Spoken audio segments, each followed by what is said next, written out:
Hello, everybody. Welcome to the Campfire. I hope you have your drinks. I hope you have your blankets. I hope you have your ponchos, because ponchos are important to have around a campfire when it gets really, really cold.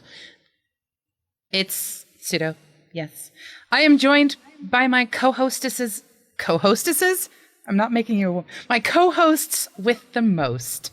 There we go. I am joined by the lovely Blankspace. Say hello. Hello, folks. How are you doing today? And I am joined by the Scottish one, Screen. And if you notice, they're in the wrong place. Did you mess it up? I did what you told me to do. No, I know you did what you told me to do, but I actually had it right the first time around, but then I didn't have it right, but then it was right, but now it wasn't right. So if you guys can I just need one of you to do it.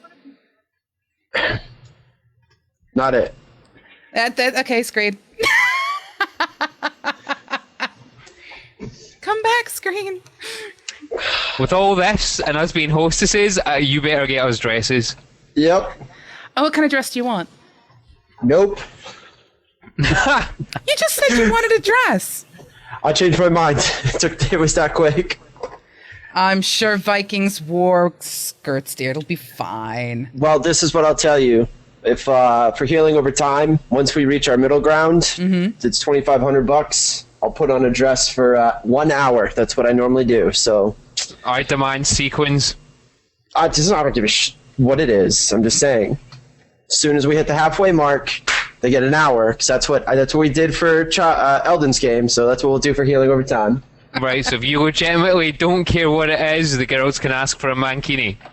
They can ask for, as long as I'm not breaking Twitch terms of service. Yes, I don't think mankini is the thing. I'm pretty sure that breaks something somewhere in eyeballs. But yeah. Anyways. That would put a whole new meaning to curls for the girls. Right. Anyway, swiftly crashing forward. Welcome to the Campfire. Hopefully you guys have had a really good week. It's been a very busy one for us here, obviously. And a big hello to everyone from Katamari to Renton to Zemtro, Slack, and the whole world of you, including the Orange Waffle. What a great name. An Orange Waffle. Go on, say hello to people. You know you want to. Hi, guys. Hey. Hello. Hey. Now, as you can tell, this particular week, we do not have a guest. Now, I had made mention yesterday, if schedules would allow, Misp would have been joining us for this particular episode. He bailed. Pretty much, he bailed. Dude, he talks all this trash, and then he's like, I gotta go. Oh, I've got things to do over here. Whatever. I can't do a Mizpah voice. He was like, oh, what's this? It's Blankspace. Run away. Pretty much. I could kind of agree with that, but on the lines of the Child's Play, I have to fight you in PvP thanks to his big mouth. Sweetie, it's not fighting. It's going to be struggling to stay above water while we cackle and giggle madly. We haven't actually decided who we're going to beat on the most. We want to beat on Mizpah because he's the one who talked the most trash. But then listening to Kai be like, oh no, Blankspace, get off my bottom, is pretty much the funniest thing ever. So we're not quite sure where we're going to go. Oh boy. All I know is I feel torn because you guys are both my hosts. And I don't like being put in that position. Sweetie, I'm not torn. You're on the other side for this one, Cupcake. If only I had access and I could stream, then I'd be able to help someone, but I could just sit back and watch. And I will send a quick email off to the powers that be. All right, no. So this basically means because we don't have somebody here, we're not going to be roasting anybody because we already roasted ourselves in episode 1. If you want to see that, go to YouTube. Instead, what we want to do is we want to dig right into our topic of the week. In this particular case, our show is called The Superpowered Community. And the reason why we're going with the Superpowered Community is because in a lot of different communities of late, there seems to be this heavy push of negativity or this drive to try to be positive, but constantly being beat down for any positive choices that are being made. And what we'd like to do is tackle that. So we're going to be discussing today between the three of us, and hopefully with comments from you all out there, how to ensure that your community remains the community of awesome instead of the League of Destruction. And that goes from just how you handle things internally to how you handle people around you. So, to go into this particular topic, what I would like to start off with is a question for both of you. How difficult is it to keep a community strong? What does it take to make a community strong? What is a strong community? Let's define strong community. Who wants to wear the mantle of that question first? Screen, how kind of you to step up to the plate. Good job, buddy. Thank you. Well, I'm not afraid of these questions, am I? Nope. Oh yeah, I'm going to answer that, am I?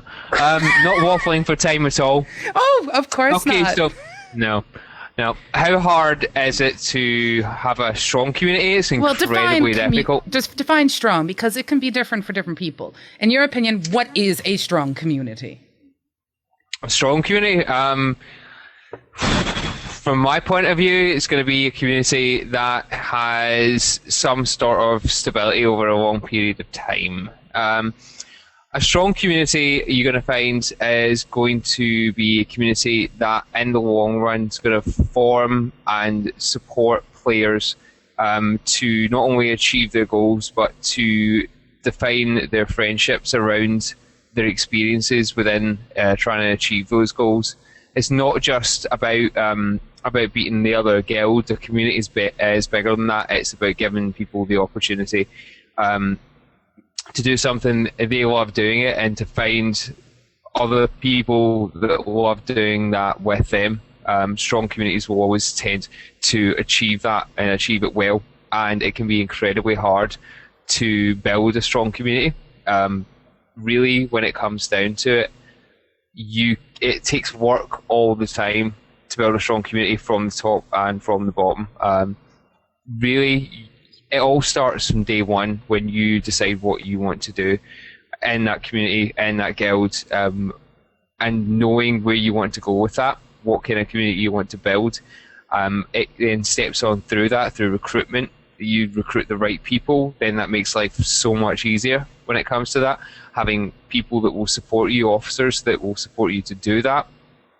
Having even things like roles and responsibilities, so that you can actively engage with your community in the right fashion, so that you can then go ahead and you can move towards achieving the goals that they want to achieve, and then go ahead and be able to foster those relationships within that community. So essentially, it's somewhere that people want to be. It's still somewhere that you're going to achieve goals in, but it's somewhere where people form those friendships that they want to go there day in, day out. And you'll find that over that time, you'll do everything from win at killing that boss, killing the other people in a raid. But the most important thing you're going to find is the friends that you make in that community. Okay, so to you, strong community is having a goal, everyone working towards it, everyone being aware of it, being supportive of each other, and everyone kind of being on the same page for a long period of time. And everything you do will build towards that. I think the ability to endure reflects a strong community. You don't need to be around for a long time to be a strong community. You can be a bad community and be around a long time, but good, strong communities will endure, and they reflect that. It's not the only measure of it. Being able to form good relationships within that, good memories within a strong community will also reflect that as well. Interesting. I'm going to throw the same question at you, and then I'm going to actually ask a slightly different question inspired by you. So go ahead, Blank. Do you agree with his definition of a strong community? All the variables there, I definitely agree with. I'm also going to mention things like gating. We actually just went through this ourselves over at Subterfuge. You want to, based upon your goals, make sure that your gates are put up correctly. So you have a place where everybody can join, or maybe your community is everybody can join. Making sure that you have in place, a very transparent, this is how we work, this is how things happen. those go along with your goals. So, okay, you are considered a casual or a member or whatever terminology you use until you do this, and then you get to go from here to here.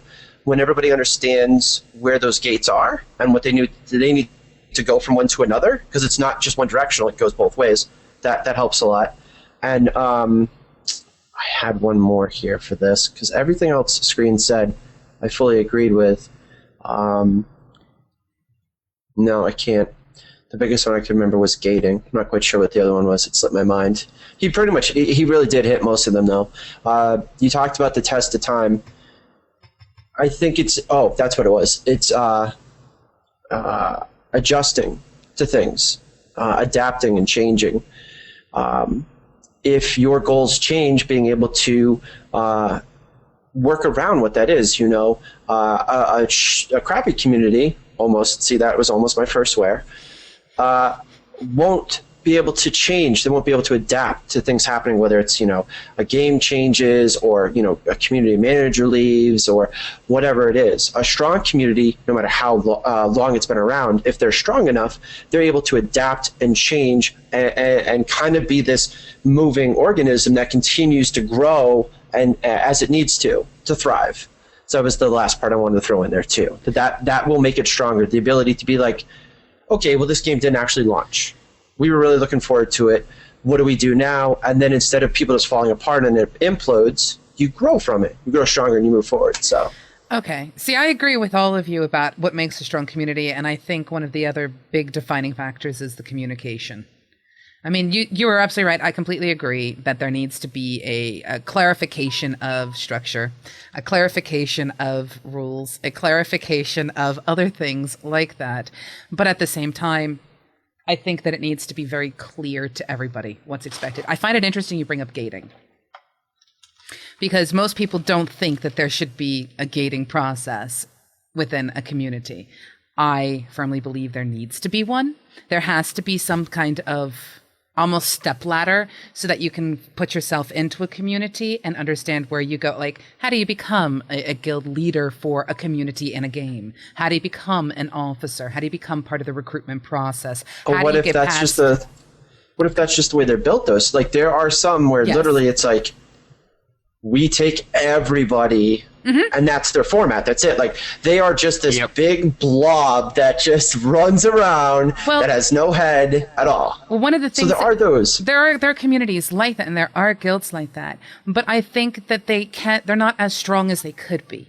I believe having a unified goal actually makes a community strong. Because the moment you have a unified goal, there needs to be some kind of structure in place in order to allow that goal to become a reality. If that's to take down a raid boss, if that's to take down the next World v World Championship, if that's to take the next arena match, whatever it is, whatever the goal is for that community, that is what you build your structure for. Now, I love the fact that you also mentioned being adaptive, because over time, people change. The amount of people in a guild or a community changes. The games will change. The desire and the time that people have to put into a community fades and ebbs and flows. So I agree with that. My question to you both now is, how come, even though there are some really strong communities out there, the weak communities, the ones that bring toxicity to games, the ones that bring negativity to an entire community, a game, a guild, etc., still manage to succeed and exist? And this time, I make Blank go first. I'm trying to word this so I don't come across the way that I'm going to come across. I will break it into two parts, and I'm going to leave it alone. There are some communities and organizations out there that are not transparent with what they do on the inside. So, what you see, or what a regular member sees, is, oh, hey, we have a monthly meeting in TeamSpeak. Everything's great. I logged in and did this. Hooray. What they don't know is that they're being pushed around via the forums for, like, let's say business. Like, I do know of certain organizations that will use their members for business. You are nothing but a view, a like. You are nothing but an upvote. And if you don't do these things, you don't get to stay. Or the best part, you do these things and you're a better member than others. You know why they continue? Because there are these bases of people who are just doing it as a social function. That's all. They're just like, oh, cool, these people are cool. They've got the assets I need, a TeamSpeak or whatever. They don't understand the implications of what goes on behind the scenes, like what's happening. There's also the fact that some people, honestly, they just don't care. They are apart, and there's a couple real big famous ones where they've even named themselves for what they do in games, where they run around, they accept anybody into their fold, and they pride themselves on dropping servers, or they pride themselves on DDoSing people, or that's just, there is something to be said for a positive community. Sounds great, but there are a lot of people out there that trolling somebody or being toxic or crappy is just whatever. It's the internet, bro. LOL. So. Yes. Screen, I understand completely that you may have your hand up, Blankspace, and are puppeting him to speak for you, but you will still need to answer this question. Damn. And I was trying to trying to get out of answering the question. Dang! Oh, right, okay. So, what was the question again? Why is it that toxic communities can still exist? Other than trolls like us. Right. Okay. In my personal opinion, I think there's, like you said, Blink, there's two answers to that. However, I'm going to step up and say there's a possible third. I'm going to say that some people do it for the lulz. Some people enjoy getting together with a toxic group of people, and their whole goal, because a community and a guild just needs a goal, is to troll the hell out of people, to make other people's lives miserable. It's their goal. For whatever purpose, whatever motivation, whatever reason, they have that. I also agree that some of it and some of the toxicity can come about because people are not being transparent. I'm going to throw a third one in there. People are unaware that there is something different, either due to the fact that they haven't run across it in their gaming lives, or the fact that, you hear something about a guild or a culture or a game, and you're all like, that just seems really weird to me, because you've not experienced something like that before. Yep. To some extent, that can be true. I mean, it can come down to the fact that people just frankly don't care. They have no investment in their... If people who have apathy and have no investment in their community are going to be the sort of people that are necessarily going to... They're not going to care if the keyboard warrior rage, troll, and quit because someone wasn't jungling properly, or was... it happens if the nature of certain types of communities and certain types of games is such that the game mechanics will tend towards this sort of nature where people don't have investment either in their community because the game doesn't require them to have it, or game mechanics very much put pressure on individual solo play, then it will tend to be the case that communities won't invest in each other or larger goals, where you find that communities that tend to do things like, I'm going to pick this example, raids in WoW, say, where you would have had say 40-man raids, for example. You're gonna have guilds and larger communities of people investing in each other so that they can meet a goal. Therefore, there's going to be if you troll someone, or if you're horrible to someone for no reason, there's some sort of impact back on that. There's only so many people that will be able to play well enough to meet that raid, have the gear enough to meet that raid, and they're going to know other people within that community because they're going to have some investment within that community. If you're going to log into some sort of ladder match in a game where you can log in, find a group, and then go and play it for 20 minutes, you're going to find that group are more likely, due to the mechanics of the game, to have someone who's either going to troll the game out or just quit and rage at you, and they're not going to want to build that community because there's no payoff for them to do so. It's interesting you mentioned a payoff. I mean, to me, when it comes to the conversations of things like raiding and stuff like that, they should foster a group mentality. But I distinctly remember back in WoW pre them allowing people to move servers, pre all of this looking for group across servers kind of a thing, and looking for PvP across servers and all that is, when it was your server was you. I remember distinctly in the leadership of my guild of having other guild leaders approach me and go, just so that you know, X character needs to be blacklisted from a guild because they did X, Y, and Z. Mm-hmm. So there was policing built into the game itself, because the people who were running the larger guilds, the people who's, were making an effort to know the community, were able to have that kind of an impact. So in a way, game design, I agree, definitely can influence whether or not a game will allow negativity and toxicity to exist. So yes, I will get behind that wagon with a little horse that happens to be pink.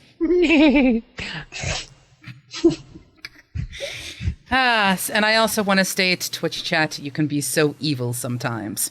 We had a question come in from, I believe it was Harsey, who asked, in leadership, would you rather have dictator or democracy?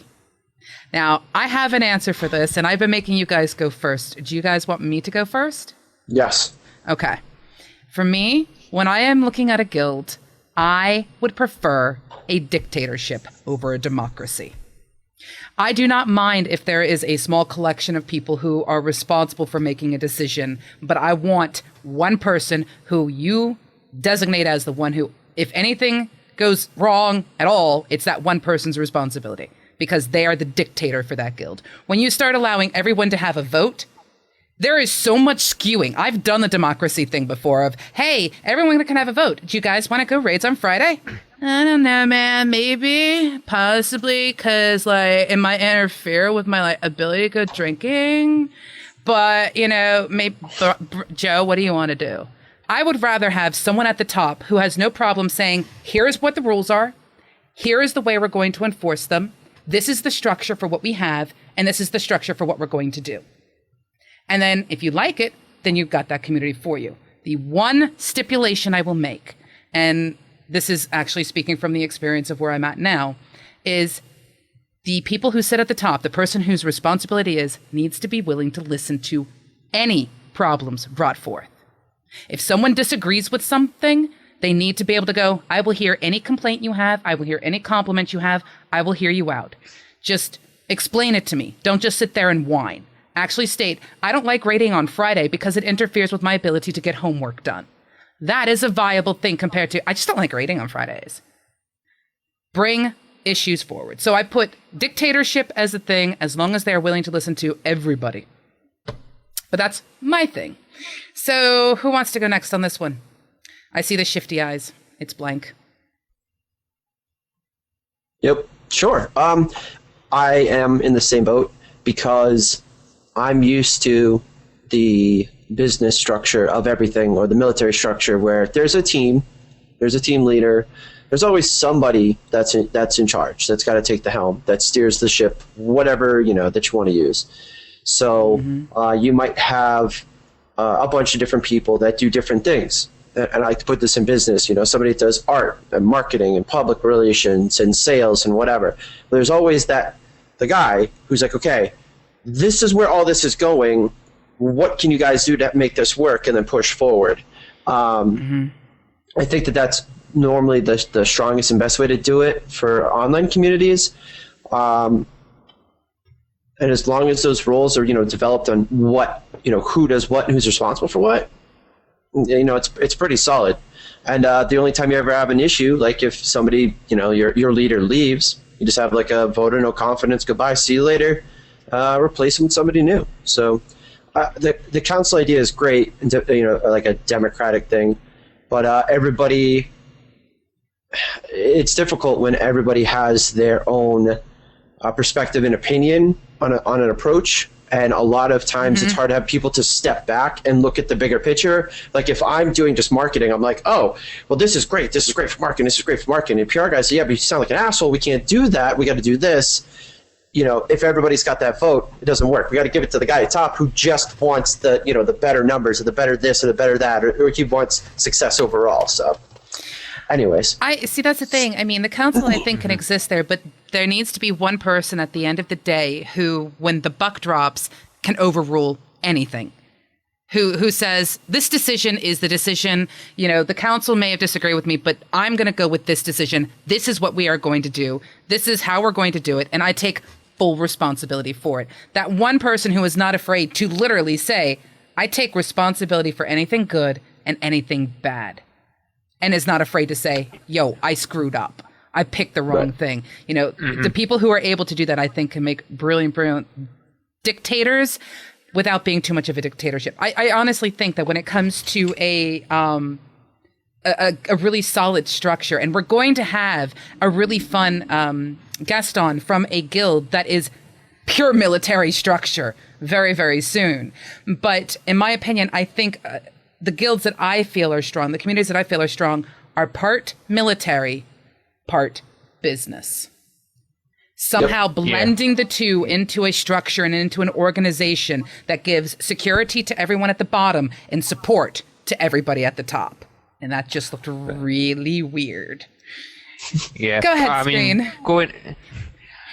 Coming just off the bat of what you've said there, you do have to mind that if you're going to be a dictator, that you don't become your own military general and secretary at the same time. Like Blank was saying, good structure is great. Make sure you get people to fill those roles out, because there's nothing worse than being the dictator and being your own maidservant, chambermaids, general, secretary, and everything else, right down to having yourself at the top and the grunts at the bottom, because you'll burn out in no time. It takes an exceptional sort of person to do that, and that's the other side of the coin, so you have to be 100% aware of that before you step into that sort of role. I agree, and this is where I'm going to bring up our slight shift from the survival guide to more towards our campfire stories. When we're starting to deal with anything that has to do with maintaining a strong community, the people make it or break it. That tends to be what it is. The people that you bring in, or the people that are currently there, the people who take roles, everything. People will make or break a community. So what I'm now going to do is we're going to open up into a story. And no, you don't have to roleplay this time. Don't worry. I'm not going to make you do it. Otherwise, I'll tell you what. Next time I make you roleplay, I'll wear the dress. There. That'll make it easier for you. I demand a hat.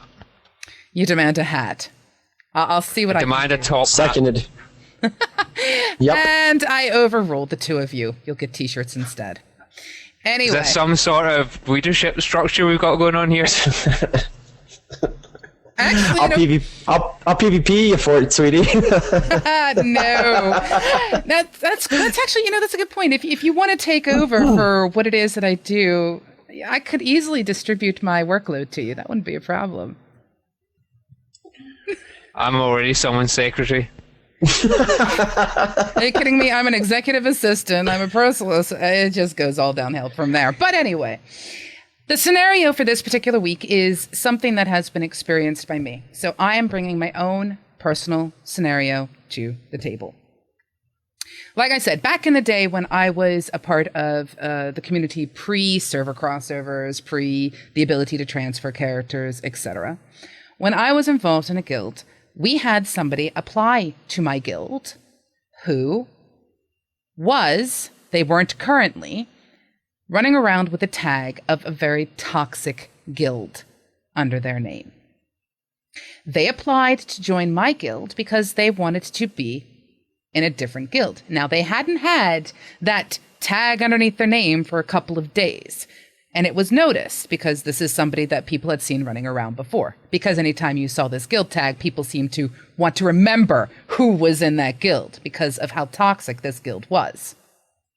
So my question to you is, when you have somebody coming to you from another community that you are aware of, they're originally a part of a different guild, a different community that has a negative kind of connotation, how do you deal with it?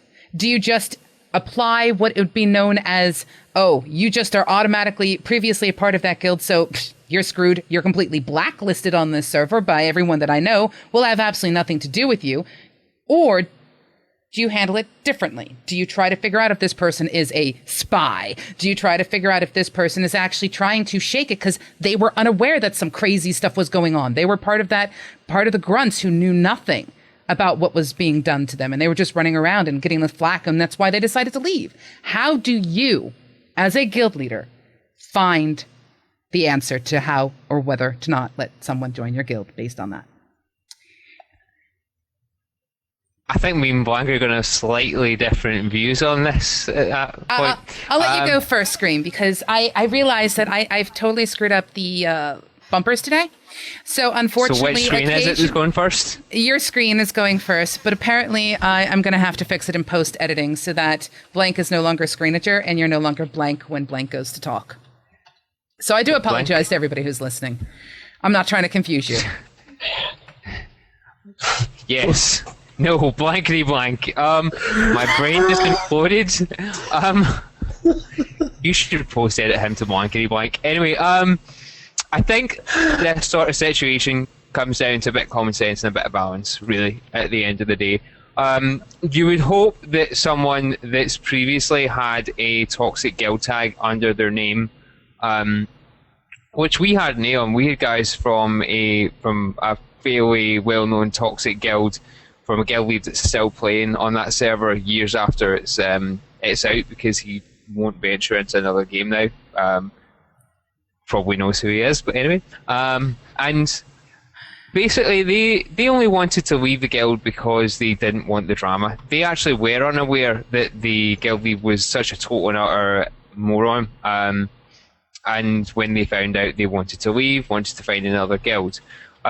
But it's a bit of common sense and balance. You don't approach an application from someone coming from a toxic environment the same way you approach an application from someone who is experienced and has a good reputation, or in fact is brand new.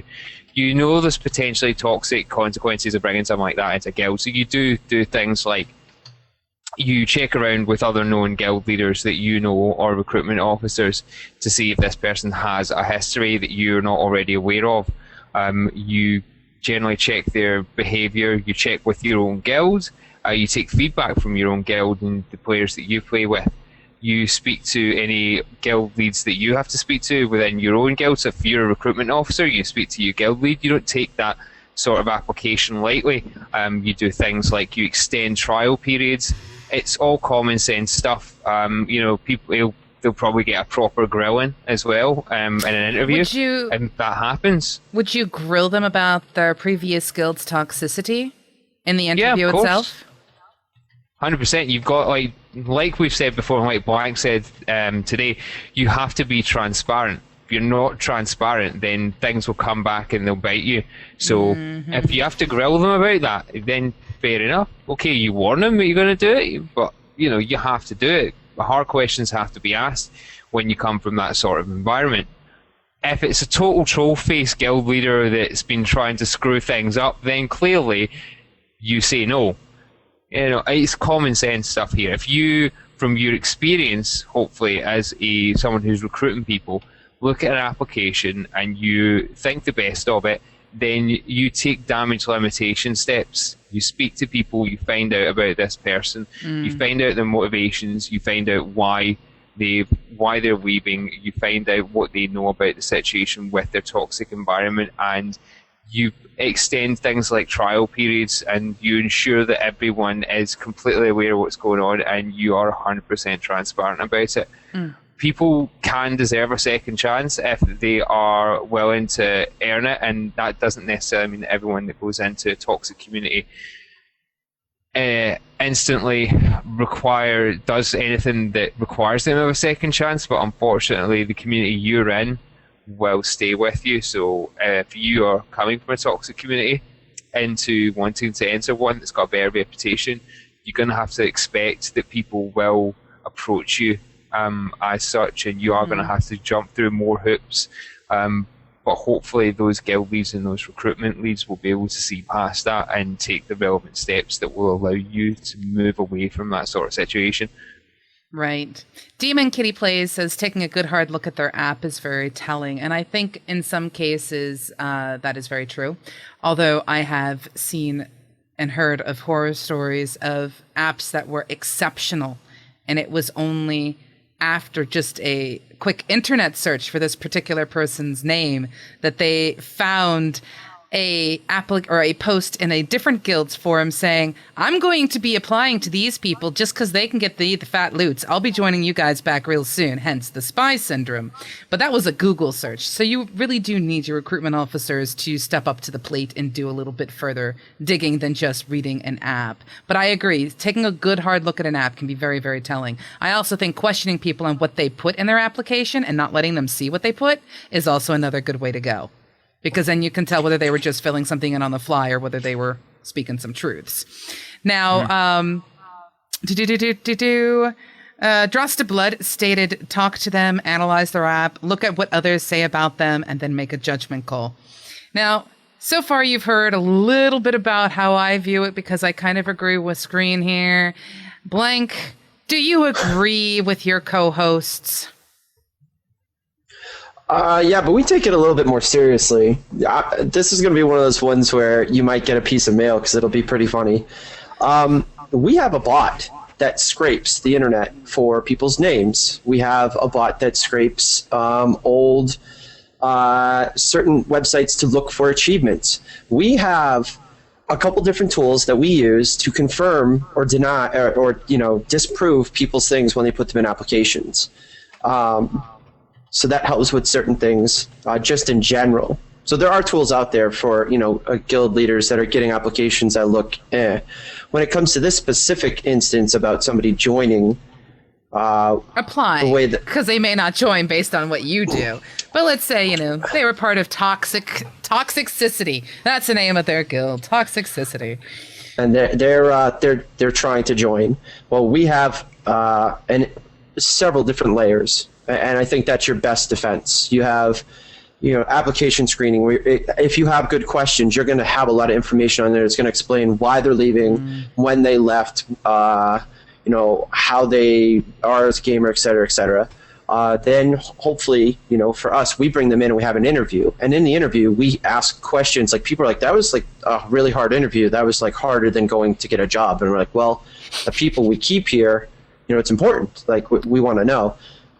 Screen mentioned longer trial periods, and if we even get the whiff of something sketchy, we're going to make you work for it. Like, oh, you want to be here? You're going to farm, like, I don't know, 30, 50 gold worth of stuff a week for us. Well, that's bullshit. Yeah, well, we don't know if you're really here or not, and that's not going to take you that long. We will put in more gating processes to see if they're really in for it. So even in the end, you have that guy show up who's like, oh, I'm really here for your guild, whatever, and you put that big, the what he has to do, and he continues to do it. Even if he leaves, it's like, well, it was a pain in the butt. He left, and we got a couple platinum out of it. I guess I can kind of deal with that. But I just good. No, good. No, I just get when it comes to other organizations having a being known for certain things, it doesn't mean all the members are. And you really have to look at that and take them in and really break down, how high up the leadership were you. The higher up the leadership, more likely they're aware of what was going on. A lot of the lower people don't. And, there's a lot of variables, but I would rather not risk it. If anything, if it smells like a flower, it looks like a flower, it's a flower. See, I even made that PG for you. You're welcome. That was PG. Basically, I when it comes to risk reward with any community I'm a part of, I would rather fight to keep the garbage out than to let a little bit of garbage in and let it start stinking up a part, of what we've been doing. So, now, see, I agree with you to some extent there. I think when it comes to the application process, regardless of who it is coming in, there are going to be, as you had stated, gates. There are not necessarily hoops. It's more a matter of, you go through an application process. And this is something that we here at the Campfire really strongly recommend for a strong community. A solid, serious application process. And a lot of people have had these huge debates of, I don't need to fill out an application. It's not a job. Well, you've just heard us explain that one of the most powerful ways to keep a community strong is to run it part business, part military. So what do you think is going to happen? You will be applying for a spot in a guild. And the thing is, the one thing I think people forget is that when you apply to a guild, you're not just being interviewed. It's your turn to find out if that is the community for you. If you are in it just because they've got a name for World's Firsts, that's not going to be good enough, in my opinion. You'll probably not make it.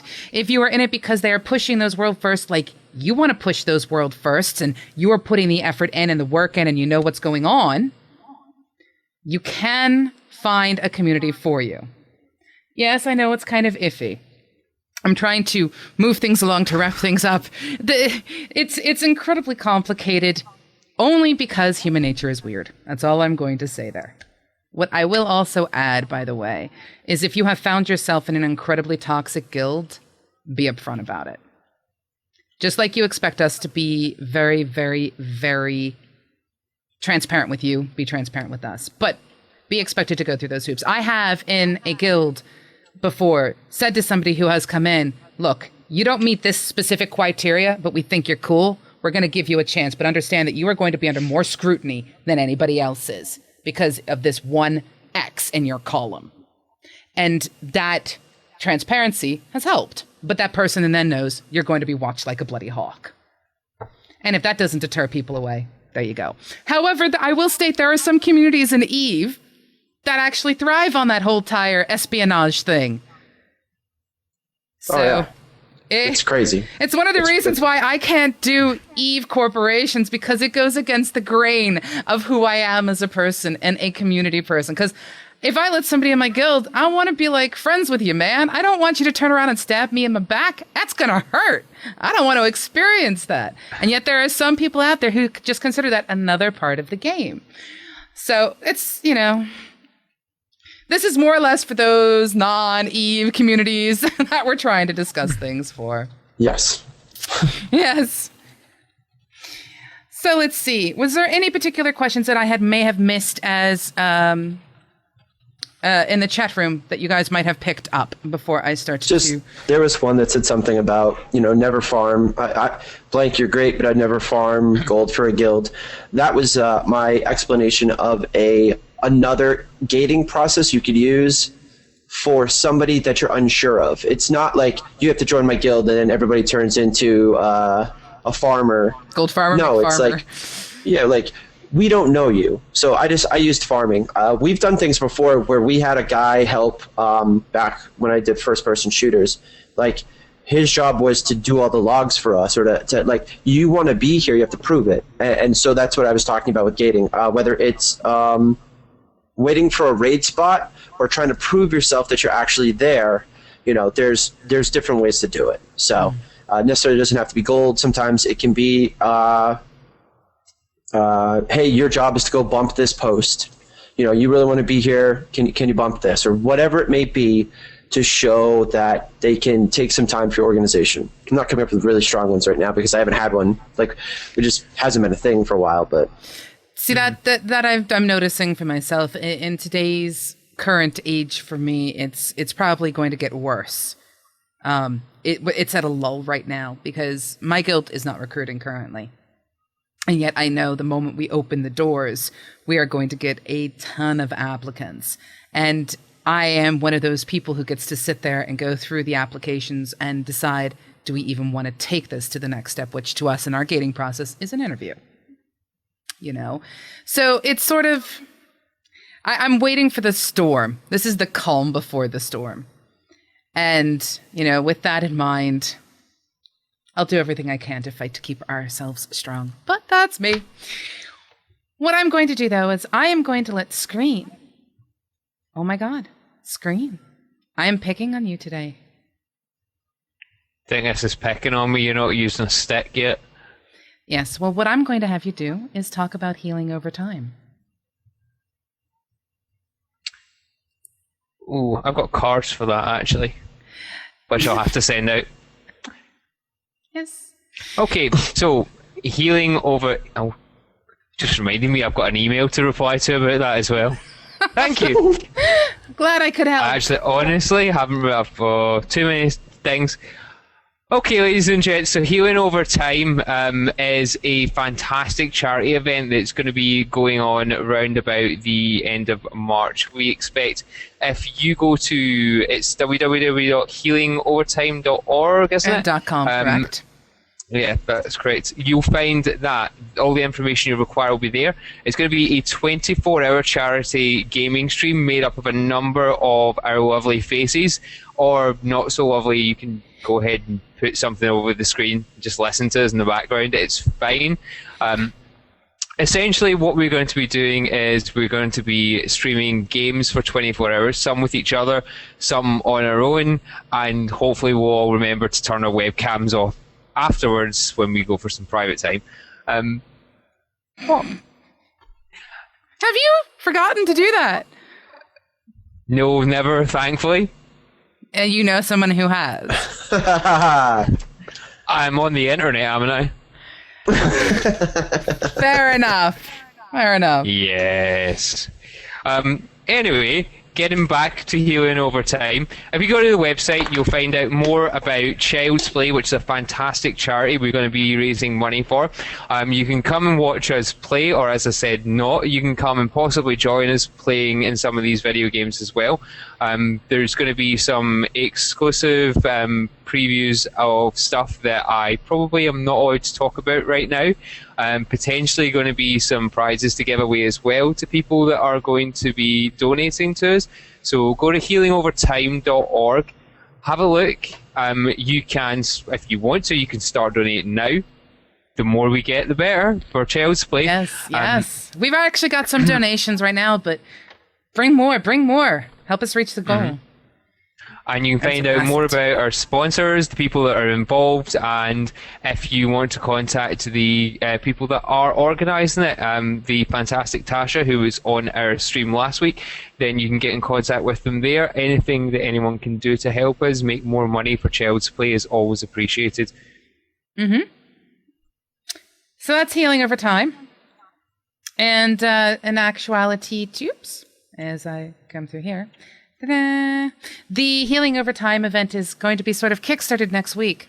We're trying to finalize the day down, but we've got that lovely PvP competition in Wildstar coming up between Blankspace and some of the SFG crew and the Cosmotronic team. And whoever loses will be making the first relatively large donation to Child's Play of 50 quid. So. Yeah, I don't know how many dollars that is, but I'm glad it's in quid, so we already know who's going to be paying it. It just makes life a lot easier all around. Oh, ouch. Listen to you. Well, it changes, but, you know, that's okay. It's for charity, so we're going to have a good time with it. But it was so funny because Tainted was like, so it's me and you versus 3 people? I'm like, no, we get a third. He's like, oh, that's not fair. Oh, okay, all right, that's fine. So we picked one more. Picked one more. I heard someone in chat had said, you know, it would be Blankspace and Tainted. My reaction was, oh, hell no. Blankspace maybe, but Blankspace and Tainted? Oh, hell no. I was in both chats on that night. In fact, I think I was the person that drops it into chat on Blind Stream. And just listening to Pseudo in the other ear going, Mesva, what are you doing? What are you doing, Mesva? That's the thing, you know. As a person, you know, I do enjoy PvP. That's something I do, but I don't make it as like my end goal for gaming. My end goal game is PvE. I appreciate PvE a lot, but I am willing to go through having a complete and utter ass made out of myself for charity. Yes, I was all no. I should do it like that internet cat.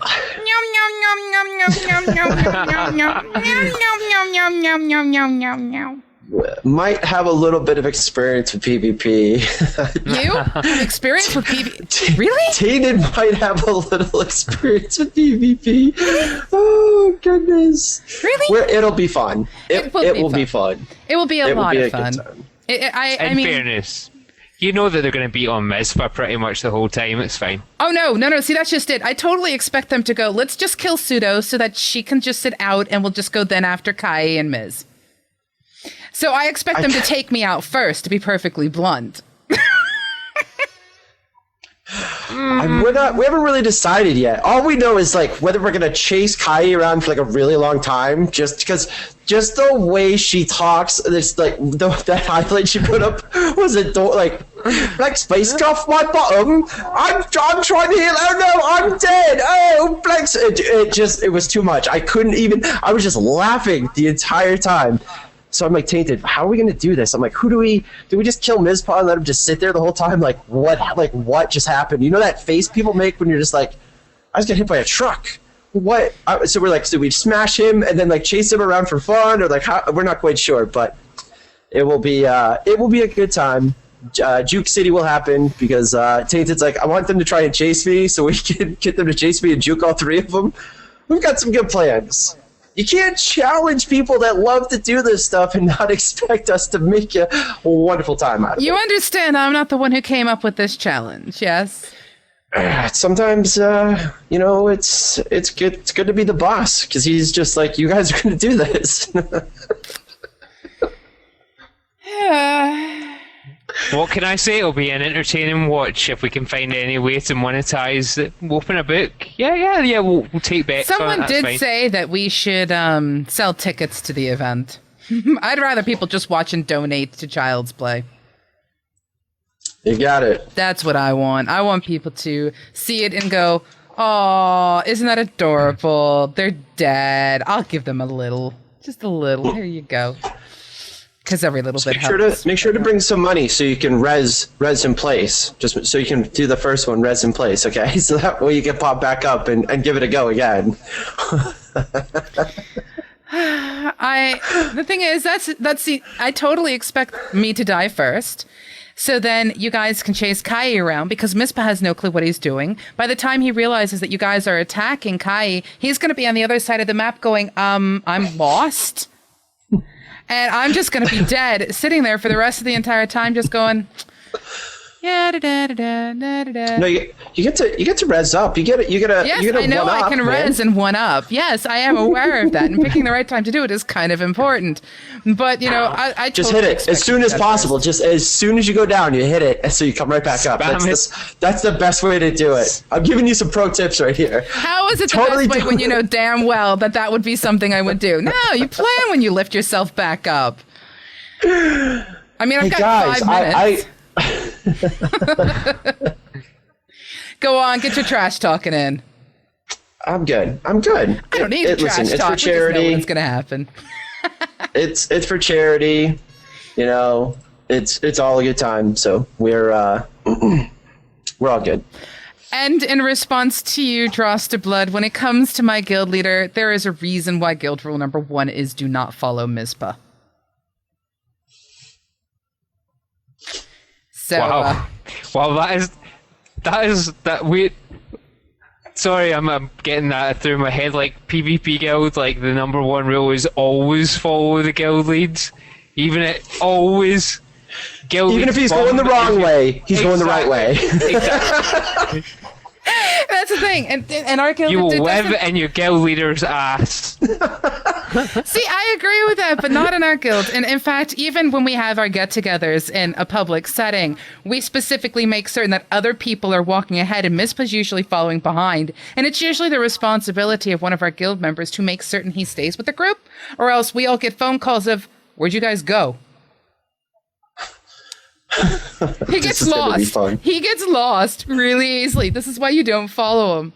You follow him in other contexts without a shadow that you'd never. I mean, there are certain things like when he has the raid leader hat on, you basically live in his ass. If he jumps off a cliff, you jump off with him. It's one of those things. But yeah, in general, just one does not follow Mizpah. But yes. So it's been an absolute joy and pleasure having you guys today as we looked at, the Superpowered community. Do you have any final thoughts you kind of want to leave people with in regards to the Superpowered community? Anything you want to make certain that people just either think about or chew on? trust your gut at the end of the day when it comes down to things like your members and letting people that you may have problems with letting into your guilds. Do trust your gut. Generally, if you've been doing guild leadership or any sort of officer role for any length of time, you'll know relatively quickly if something's wrong. So listen to your gut. Okay. Do you have anything, Blank? Just know that the things that we're talking about come from experience, and they're a lot of work. They take a lot of time, and they aren't. Even if you have a motivated, hardworking group of folks, it takes a lot of time. It takes a lot of effort. And don't be discouraged when something sets you back. Like I said, the biggest thing is it for me that I've learned is adjusting. Being this, when change happens, it's not the end. It just means it's time to shift. You got to adjust and continue to move forward. So, Yep. don't get discouraged. And my only other thing is don't be afraid to ask for help. Don't be afraid to turn to someone who has experience in the community. Don't be afraid to turn to the people who are supposed to be standing next to you in this guild and go, guys, I'm not quite certain on this. Either something just doesn't feel right to me, or I'm not trusting my instincts because I've done that before and something weird happened. I don't feel confident in my decisions. Don't be afraid to ask for help. And any community that is worth its salt will help to the best of their ability. And sometimes that just means having someone listen to you, and sometimes that means having someone turn to you and go, what the heck are you doing? What you're doing right now is not cool. Wind your neck in. And being okay with that. There's a phrase for you, Blank. Wind your neck in. It's a brilliant phrase from over here. You've never heard it? But I've heard it before, but it doesn't translate really well. Go ahead, and if you can explain that one screen. If I said to you, wind your neck in, what am I telling you? Calm it. Which isn't going to translate very well for him either. It basically means... Calm down, back off, chill out, have a think about what you're doing. Mm-hmm. It's basically another way of saying take a time out. Oh, so I can just say, time out, get in the corner. Go. Yes, but winding your neck in is cool, because it's British. It sounds weird. Like I'm envisioning some weird like cartoon person like slinky neck in it. And see, now I'm going to go out with my hair back and forth. That's what I like. Seriously, that's all I'm thinking. Yo, wind your neck in is not as cool as take a time out. Get in the corner. Nope, stop talking. Go right now. This is a bar. I don't care. Go in the corner. Take your beer and go in the corner right now. Go sit over there. Whereas wind your neck in to me has a richer feel to it than just simply take a time out. Oh, it's so hoity-toity. What? Excuse me, can you wind your neck in? Excuse me, you need to wind your neck in. But just bring it on in now. Bolt your rocket. There you go. And on those brilliant words of wisdom, as we run just a little overtime because we started a little late, I want to give a serious thank you to you guys for being here. Topics like these can be very hard, especially when a lot of times it seems like whatever community you're trying to build, the world is out to get. Sometimes even it feels like that from inside. So thank you guys for speaking on the reels with me. I appreciate it. And also I want to thank absolutely all of you guys out there who have brought your ideas, your thoughts, and your questions forward. Please bring more. If you have a particular issue you want us to tackle, if you have a particular topic you want us to tackle, if you have found yourself in a situation where you need to make a decision and you don't know what to do, feel free to bring it to us as something for us to look at one of our Campfire stories. We love that stuff. So, the only other thing for me to do is basically tell you guys what is all coming up in this, I'm about to say his house, but that is so not me in any way, shape, or form. But what's coming up in the future streams. Tomorrow night, I have the omnipotent Dr. Marshmallows, who will be summoned through the ashes of dead Chua to discuss things online TCG related. There's a look for you. For some reason, Dark to Marshmallows just happens to spawn after, the death of Chua. What can I say? It's a sacrificial thing. But we're going to be looking at the decks that everyone brought to us from Hearthstone and discussing them out. On Friday, we have our Cosmotronic, but Thursday there will be some more playing. I'm not going to state where because it's kind of obvious where streaming will take place.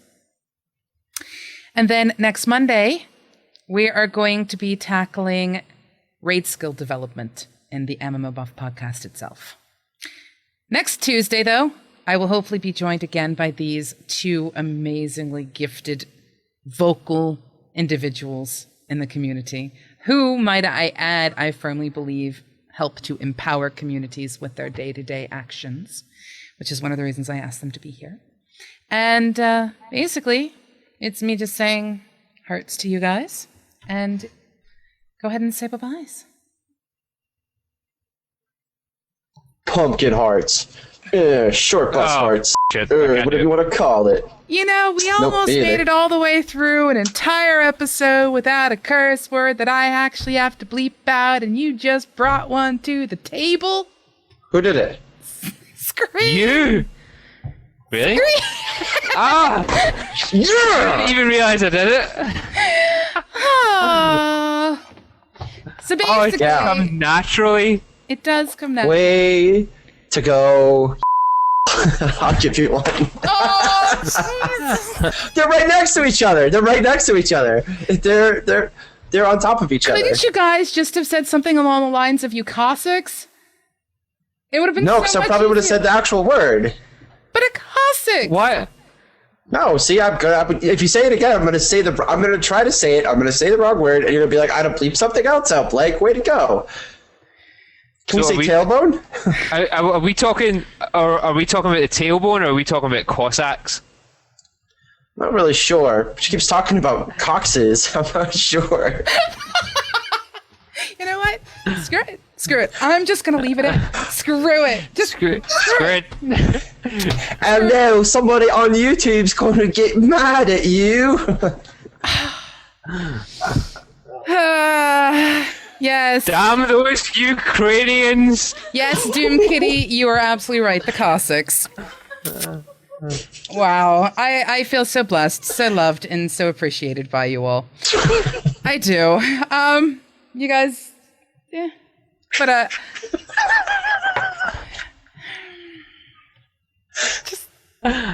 So long, farewell, last Peter, say goodbye. Goodbye. do you want to add to that? Do you have your own little solo screen?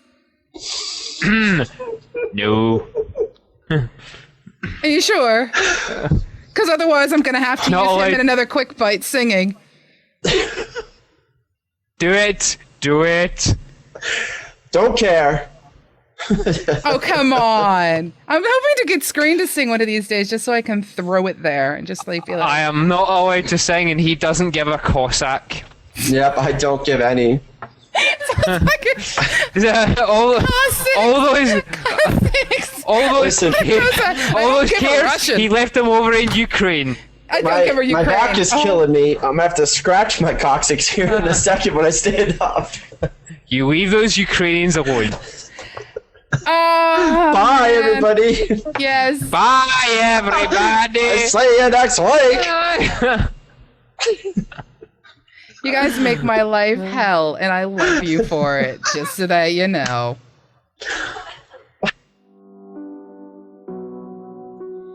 Hey everyone, thanks for watching the quick bite from episode 8 of the Campfire, the Superpowered community.